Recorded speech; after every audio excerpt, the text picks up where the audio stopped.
कूजन्तं राम रामेति मधुरं मधुराक्षरम् आरुह्य कविताशाखां वन्दे वाल्मीकि कोकिलम्।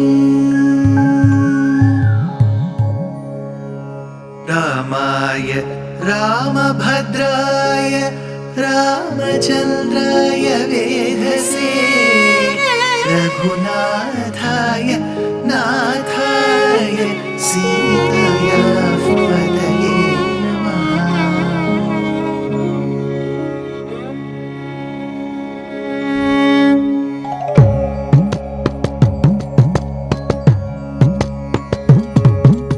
जयत्याश्रितसन्त्रास ध्वान्तविध्वंसनोदयः प्रभावान् सीतया देव्या परमव्योमभास्करः परमव्योमभास्करः।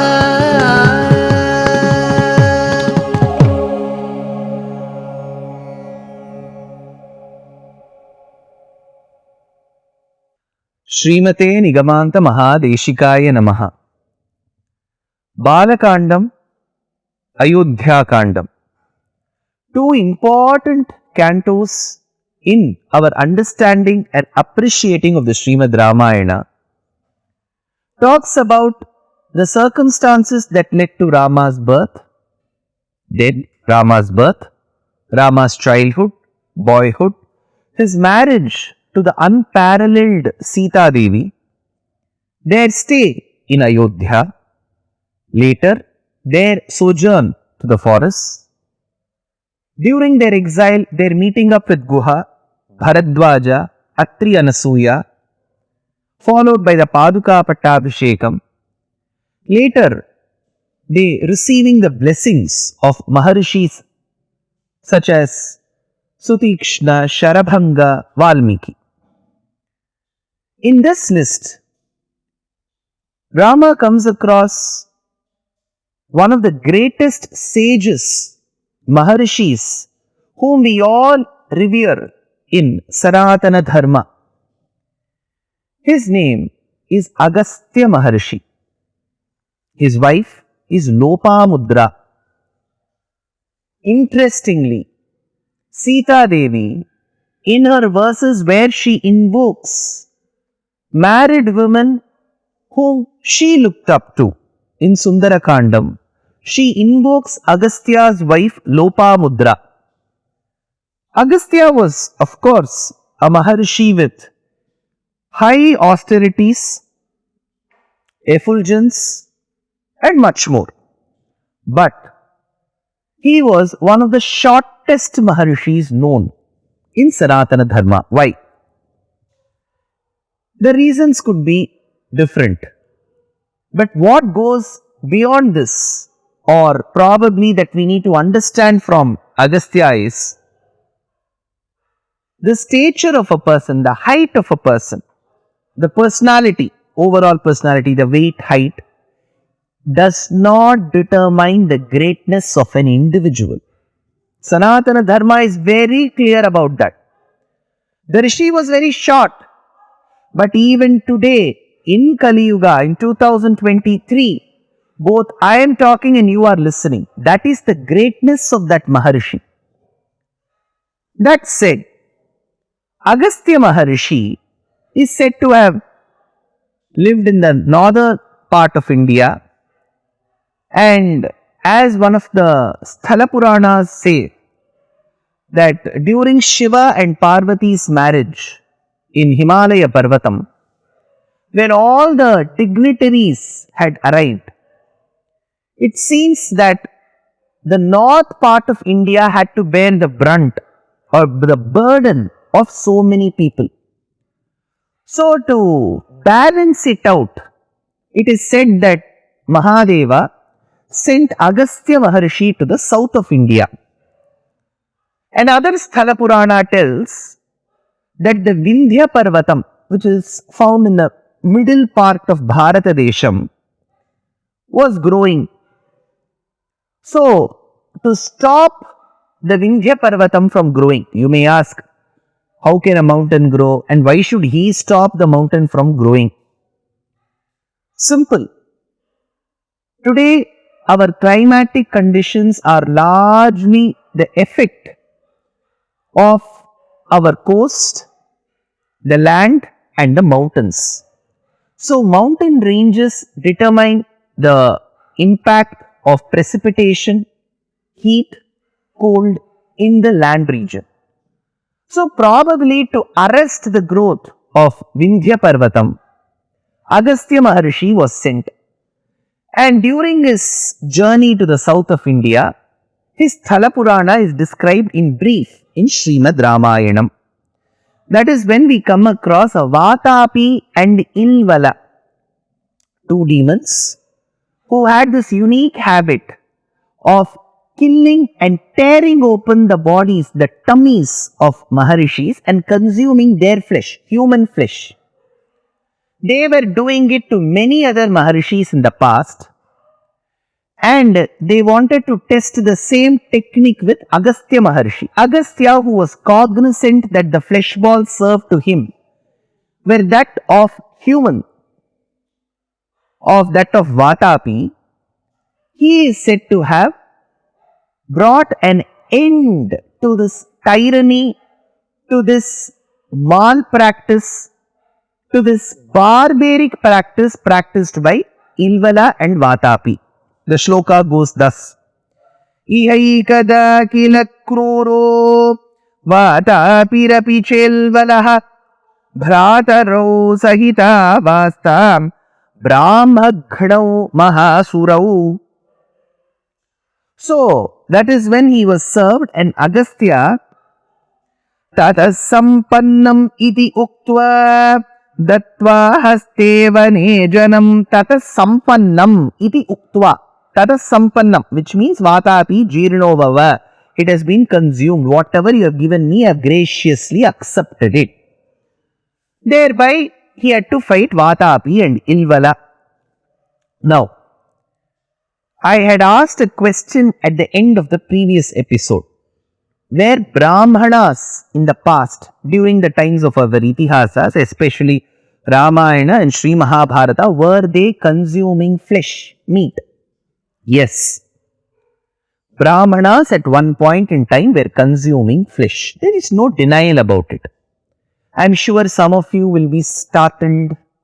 I am sure some of you will be shell-shocked. So, Brāmhanas, how can they have? The question is not how can they have. But is it possible for a person to eat flesh? Yes, very much possible. Were Brāmhanas, the community of Brāmhanas, were they consuming flesh? Undoubtedly they were consuming.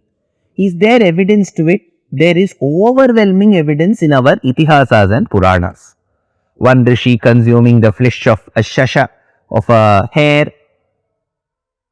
One trying to, even during his times of famine and drought, running to the house of a Chandala and consuming the flesh of a dog. All this is found in our Puranas. But how should we construe it? Or probably how should we interpret it? For those of you who are Astikas in Sanatana Dharma, please remember, this is a timeless civilization. We don't know when it began. We believe it is timeless because there is no one particular start date. But one thing we can tell is this civilization, though it has maintained its philosophical tenets intact, practices and beliefs have always undergone amends at different points in time. We are not a rigid civilization, rigid religion. It has undergone many changes at various points in time.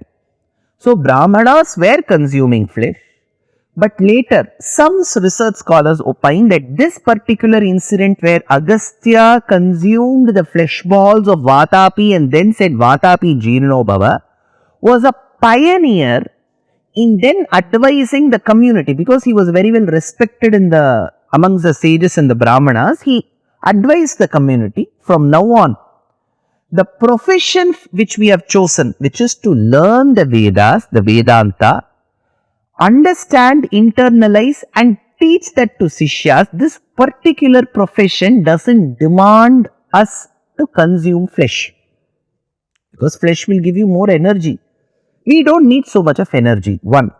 Second, Agastya also felt, Upanishad says, Ahara Shuddhau Sattva Shuddhihi, Sattva Shuddhau Dhruva Smritihi. For continuous remembrance of Paramatma, what you consume is very important. What you consume, what goes in as input is very important. So especially for the Brāmhanas who have to keep their emotions low, know how to control their anger, lust and so on, such high calorie food, that food which presumably adds to the Rajoguna and the Tamoguna is not good for health. So later it is said that from the times of Agastya, Apastamba, Bodhayana, this practice was condemned, especially consumption of the flesh, meat by the Brāmhanas was condemned. And further on, the rishis further tightened the food routine of Brāmhanas, stating that even certain vegetables need to be avoided. Kalanjannam na bhakshayet. All these rules were stressed. So today, if one section of the Brāmhana community follows such sattvic food, it is to the credit of the rishis like Apastamba, Bodhayana, Acharyas who came much later and Agastya. But prior to that, Brāmhanas were consuming. But does that mean that the other communities can consume, or we are encouraging them to have non-vegetarian food, or do we say that there are extremely good advantages or benefits? There may be some scientific benefits. Nobody is in denial of it. But non-vegetarian food consumption by the other communities except the Brāmhanas is not condemned, it is not ridiculed, but it is suggested, requested that try practice vegetarianism as much as possible. That is why many astikas who are non-vegetarians in India too, in Bharata Desham, do not consume non-vegetarian food every day, especially on days of Amavasya. On days of Ekadashi, Dwadashi, they are very strict. So, food habits, what goes into your plate, what goes into my plate cannot be forced or determined by anybody. But suggestions or requests can always be accepted and they can be mulled, whether they are good or not, and then we can implement. Yes, Brāmhanas were consuming, then later they did not consume. So this doubt should go away. So this myth, if at all it was a myth that Brāmhanas have always been eternally vegetarians, that myth has been busted. Well, that is on one side. More Mahatmyam, Vaibhavam has to be added to Agastya Maharshi. I did say that he arrested the growth of Vindhya Parvatam, the mountain range. He also blessed Rama later. He gifted Rama something. He spoke very high of Sita. Did all this really happen? Next episode. Dear Astika reader, I am happy to be authoring a 2-part book on the Ramayana in English. The first part is slated for release in the year 2024. The book aims to recreate and retell the Ramayana of Valmiki, conforming to the ancient commentaries and other allied literature. To receive notifications of the book release, kindly register with www.deshikadaya.org/books. Namaskaram.